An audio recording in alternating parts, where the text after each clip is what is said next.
Still hear me? This device is working. Okay.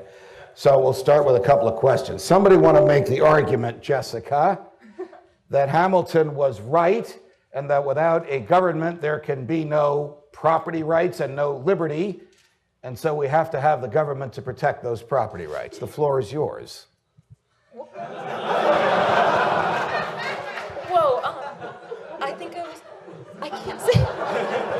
I'm too nervous, I can't. All right, I'll help you out a little bit. This is, by the way, this is the way law school is taught. The professor goes up and says, Todd, tell me why the court was wrong in Marbury against Madison. Oh, but professor, I just studied it. I can tell you what they said. Yeah, but I want you to rip it apart. All right, you have a seat. I don't want an emotional problem here. University of Oklahoma, John Chancey. Make Hamilton's argument. Make him sound good. That's impossible. Give it your best shot. I got nothing. You got nothing. Willie, give it your best shot. I'll give back to you. You'll give back to me. Edward. Go ahead, Edward. Well, no one's going to think you're a traitor. Just give it your best shot.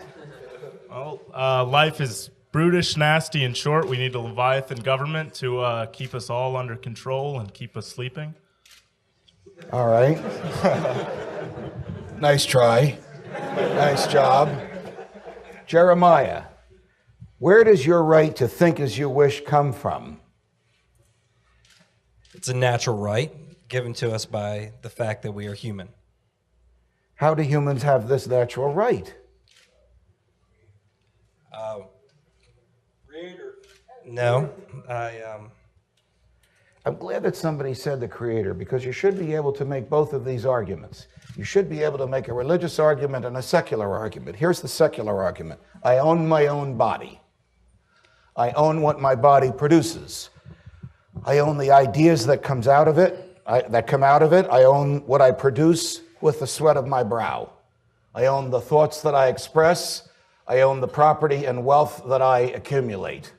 Or, I was created in the image and likeness of an all-knowing, all-loving God who is perfectly free. And as I am in his image and likeness, I have the freedom that he gave to me. Those two arguments meet at the position of true north.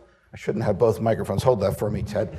And true north is the position that everybody in this room accepts, which is the primacy of the individual over the state. Obviously, we accept that as the starting point from which we study political philosophy, economic philosophy, and the relationship of the government to the individual. Who's got the microphone? All right, keep it, Ted. Why does the government reject that argument? Well, the government rejects the argument because they feel as though we would take those rights from each other if we didn't have someone to keep us in line and protect them for us. Is the government more interested in our freedom or its own power? Well, it wouldn't be able to exercise its ability to protect our freedoms if it didn't have complete power over us, so I would say it's much more interested in its own power. How did it get this way? How did we get a government which can only pay lip service to the Constitution? I was interrogating this congressman from South Carolina, Jim Clyburn, the number 3 ranking Democrat in the House, about health care. And I said, Congressman Clyburn, very simple declaratory basic question. Where in the Constitution is the federal government authorized to manage health care? He looked at me as if I had 3 heads and said, Judge, most of what we do down here, I was in New York, he was in Washington, through the magic of Fox, it looked like we were in the same room. Most of what we do down here is not authorized by the Constitution. Now, we all laugh at that. Everybody does every time I relate it, and you may give him some credit for his honesty, but it's reprehensible. Congressman, do you remember that you took an oath to uphold the Constitution? Yes. But you tell me, he says, to continue the conversation, where in the Constitution it is prohibited. I'm just going to walk down the aisle. Stay where you are, Matthew. Where in the Constitution it is prohibited for the federal government to manage health care. Now, that is the more serious of the 2 confessions, because that reveals an utter misunderstanding of the Constitution and the nature of limited government. If he thinks that the federal government can do everything except that which is prohibited, then it can do almost anything it wants. In fact, of course, The federal government is limited if the Constitution means what it says, unless it's this sneaky majoritarian document intended to create totalitarianism when we have a dictator like Lincoln or Franklin Roosevelt or even his cousin Theodore or the guys that have been in the White House in the past couple of terms. You'll have to decide for yourself whether the Constitution was written to permit that. But we know that at least as you read it, it is one of limited powers. Do you remember Reagan's first inaugural address? I know you do. Who has the microphone? All right. In Reagan's first inaugural address in the third paragraph, I know you remember what he said. The states formed the federal government. Do you remember what he said?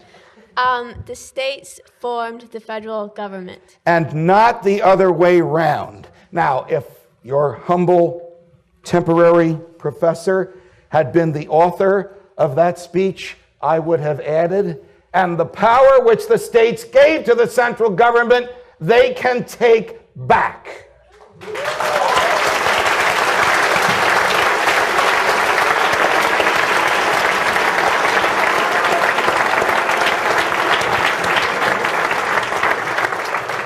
They can even nullify.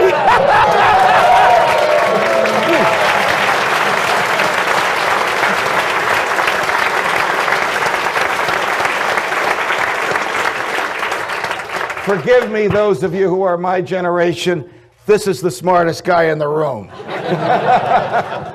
They can even nullify what the federal government does, as you know, a concept readily accepted, articulated in the Declaration of Independence. If we can separate from Great Britain, why can't the part of the country that hates the central government separate from the rest? Make sense to you? Makes perfect sense. Okay. Anybody else want to throw anything out at us? Sir. Judge, I think you're an anarchist and you don't know it yet.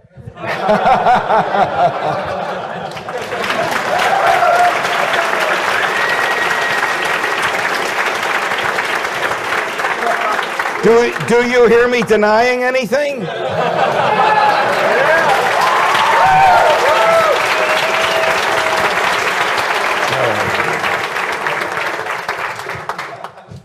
Oh, that's my question. Oh, I thought there was going to be a follow-up.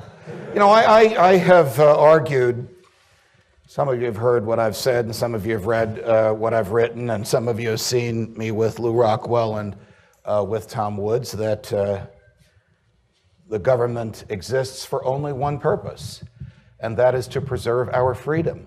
And everything else that the government does is illegitimate, immoral, not authorized by the Constitution. When I was having this argument with Congressman Clyburn, I made the Reagan statement that the young lady just reminded us what he said in his first inaugural address, but it was like talking to a stone. I mean, the Congress is so enamored of its own power. He even said to me, you know, Judge, we sometimes write laws, we don't care if they're unconstitutional. We leave it to you and your buddies with black robes to decide if it's unconstitutional, and we win either way. If you say it is constitutional, we got a piece of the pie home. If you say it's not constitutional, we tried to get a piece of the pie home, and the voters will reward us.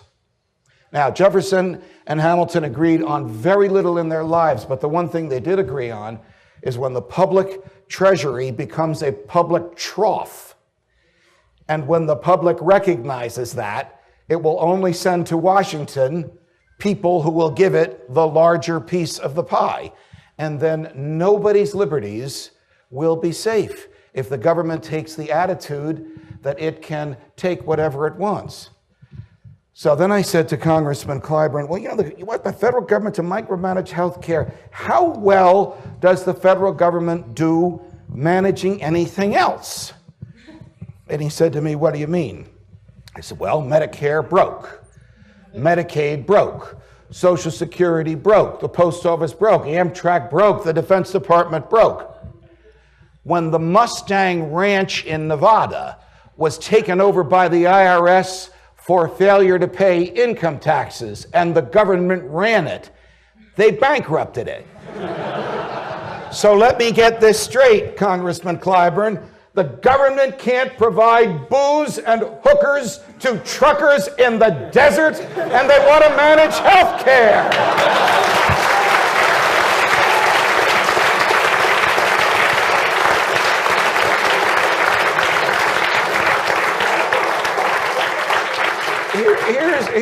Here's a little bit of good news, and it follows from the silly example I just gave. I don't think I could have made arguments like this in public 10 years ago or maybe even 5 years ago. If there's any silver lining in the dark cloud of totalitarianism consuming Washington and extending its tentacles into our pocketbooks and our private lives, it is that the argument for freedom is more compelling. The argument for freedom is reaching more people. The argument for freedom can be made in more public forums.